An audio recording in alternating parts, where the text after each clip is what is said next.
श्रीपाद श्रीवल्लभ चरितामृत अध्याय वजा 1। श्री गणेशाय नमो। श्री गुरुवे नमहा। श्रीपादराज शरण प्रपदे। श्री व्याघेश्वर शर्माचा वृत्तांत। श्री महागणपती, श्री महासरस्वती, श्रीकृष्ण भगवान, सर्व चराचरवासी देवी देवता आणि सकल गुरु परंपरेच्या चरणी नतमस्तक होऊन मी त्या अनंत कोटी ब्रह्मांड नायक श्री दत्तप्रभूंच्या कलियुगातील श्रीपाद श्रीवल्लभ स्वामींच्या अवतार लीलांचे वर्णन करण्याचा संकल्प केला आहे। अंसुया अग्निदन भगवान श्री दत्तात्रेय यांनी आंध्र प्रदेशातील पिठिकापुरम या गावी श्रीपाद श्रीवल्लभ या नावाने अवतार घेतला। त्यांच्या दिव्य चरित्राचे वर्णन यथायोग्य करणे अनेक पंडितांना, विद्वानांना सुद्धा जमले नाही। ते करण्याचे मी धाडस करीत आहे, ते केवळ आपणासारख्या थोर, विद्वान श्रोत्यांच्या आशीर्वादामुळेच। मी शंकरभ, देशस्थ कर्नाटकी स्मार्त ब्राह्मण। माझा जन्म भारद्वाज गोत्रात झाला।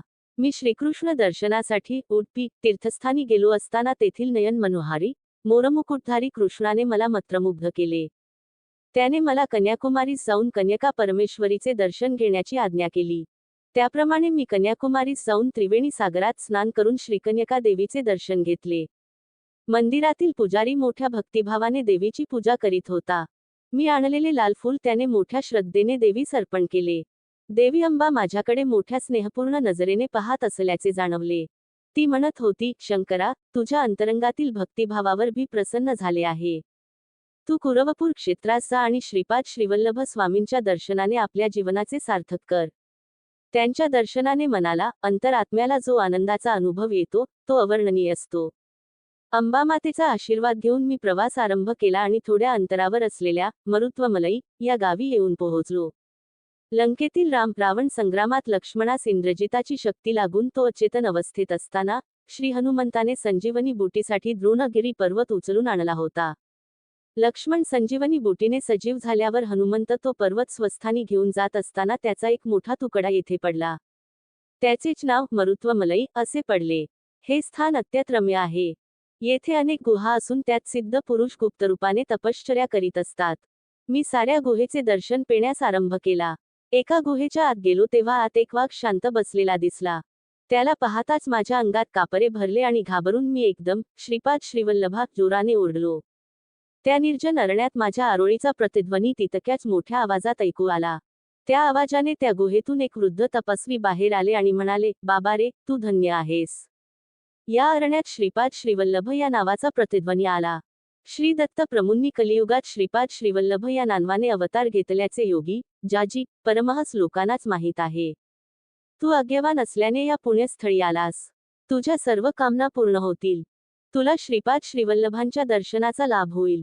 या गुहेच्या दाराजवळ बसलेला वाघ एक ज्ञानी महात्मा आहे। त्याला नमस्कार कर। मी अत्यंत नमभावाने त्या वाघास नमस्कार केला। त्या वाघाने लगेच ओंकाराचा उच्चार केला। त्या आवाजाने सारा मरुत्वमलई पर्वत दुमदुमला। नंतर त्या व्याधाने श्रीपाद राज शरण प्रपदे असे सुस्वरात प्रभूंना आळविले। याच वेळी एक चमत्कार झाला। त्या वाचाच्या ठिकाणी एक दिव्य कांतिमान पुरुष प्रगट झाला।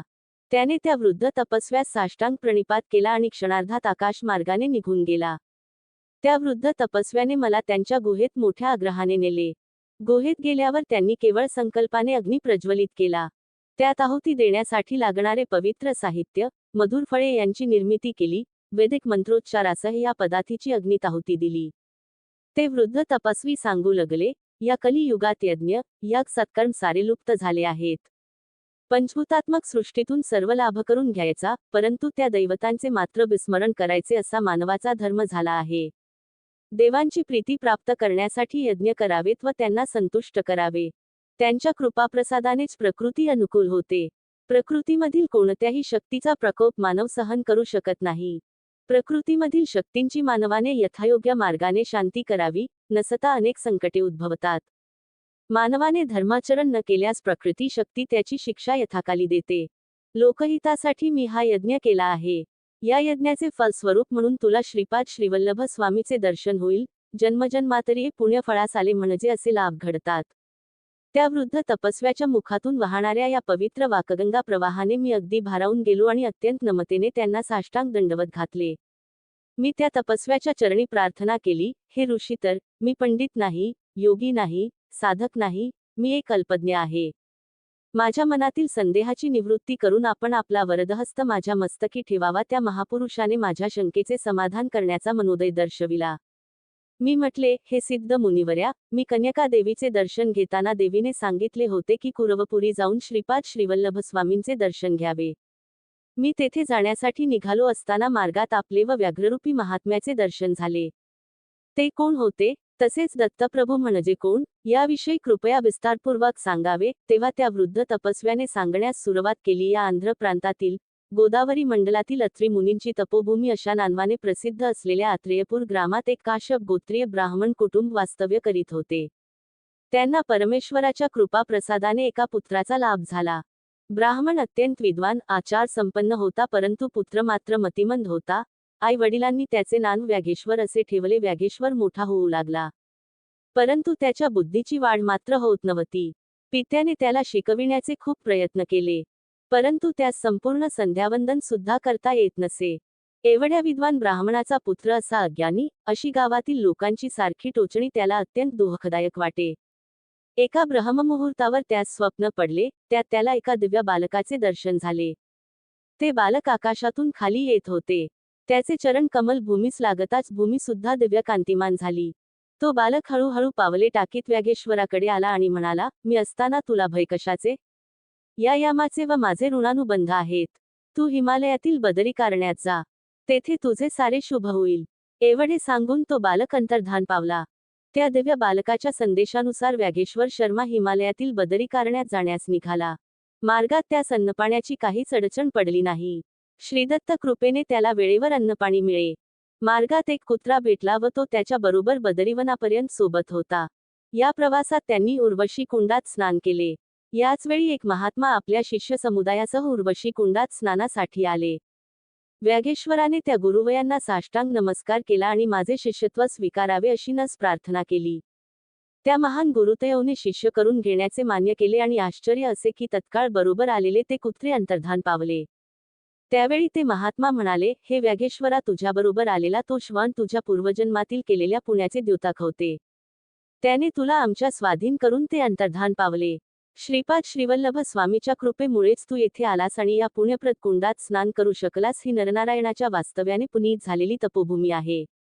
यावर व्याघेश्वर म्हणाला, हे गुजदेवा, श्रीपाद श्रीवल्लभ कोण आहेत? त्यांनी माझ्या तर एवढी कृपा का केली? गुरुदेव म्हणाले, ते साक्षात दत्तप्रभूच आहेत. त्रेतायुगात भारद्वाज महर्षींनी सावित्र काठकचयन नावाचा महायज्ञ श्री क्षेत्र पीठिकापुरम येथे संपन्न केला होता. त्या यज्ञ प्रसंगी शिव पार्वतींना आमंत्रित केले होते. त्यावेळी शिगनी महर्षींना आशीर्वाद दिला की तुमच्या कुलामध्ये अनेक महात्मा, सिद्ध पुरुष, योगी पुरुष अवतार घेतील. अनेक जन्मांच्या पुण्यकर्माने दत्तभक्तीचा अंकुर फुटतो व तो पुढे सातत्याने वाढत गेल्यास श्रीपाद श्रीवल्लभ स्वामींचे दर्शन होते. त्यांच्या चरण स्पर्शाचे, संभाषणाचे भाग्य लाभते. हे व्याघेश्वरा, तुझ्यावर स्वामींची कृपा झाली आहे. मी आता माझ्या गुरुदेवांच्या दर्शनास जात आहे. पुन्हा 1 वर्षाने येईन. तुम्ही तुमच्या गुहेत आत्मज्ञान प्राप्तीसाठी तपश्चर्या करावी. असे सांगून ते महान गुरुदेव द्रोणगिरी पर्वताकडे गेले. व्याघेश्वर गुहेत ध्यान करू लागला, परंतु त्याचे सारे ध्यान व्याघ्ररूपाकडेच असे. याचा असा परिणाम झाला की त्याला इच्छित असलेले वाघाचे रूपच प्राप्त झाले. 1 वर्षांचा काळ लुटला. गुरुदेव यात्रा करून परत आले. त्यांनी सर्व गुहा बघितल्या. प्रत्येक शिष्याच्या 1 वर्षात झालेल्या प्रगतीचा ते आढावा घेत होते. एका गुहेच्या आत गेले. तेथे त्यांना एक वाघ ध्यानस्थ बसलेला दिसला. त्यांना अत्यंत आश्चर्य वाटले. त्यांनी अंतर्जानाने ओळखले की तो वाघ दुसरा कोणी नसून व्याघ्रेश्वरच आहे. व्याघ्ररूपाचेच सतत ध्यान केल्याने त्याला व्याघ्ररूपच प्राप्त झाले, हे त्यांनी जाणले. त्यांनी त्याला आशीर्वाद देऊन ओंकाराचा मंत्र शिकविला व श्रीपादराज शरण प्रपदे हा मंत्र जपण्यास सांगितला. गुरुआज्ञेनुसार व्याघेश्वर त्या रूपाले मंत्राचा जप करू लागला. वाघाच्या रूपालाच त्याने कुरवपूरला प्रयाण केले. यथाकाली लो कुरवपूर ग्रामाजवळ येऊन पोहोचला. मध्ये कृष्णा नदी वाहत होती. तो अलीकडील तीरावर बसून श्रीपादराज शरण प्रपदे या मंत्राचा जप करू लागला. श्रीपाद श्रीवल्लभ कुरवपूर ग्रामात आपल्या शिष्यासह बसले होते. ते एकदम उठले आणि माझा परमभक्तच मला हाक मारतो आहे असे म्हणून नदीच्या पैलतीरास येण्यास निघाले. ते पाण्यातून चालताना त्यांच्या पद्मलांची चिन्हे पाण्यावर उमटत होती व ती फारच सुंदर दिसत होती. स्वामी पैलतीरावर पोहोचल्यावर व्याघेश्वराने त्यांच्या दिव्य चरणांवर आपले मस्तक ठेवून अत्यंत भक्तिभावाने नमस्कार केला.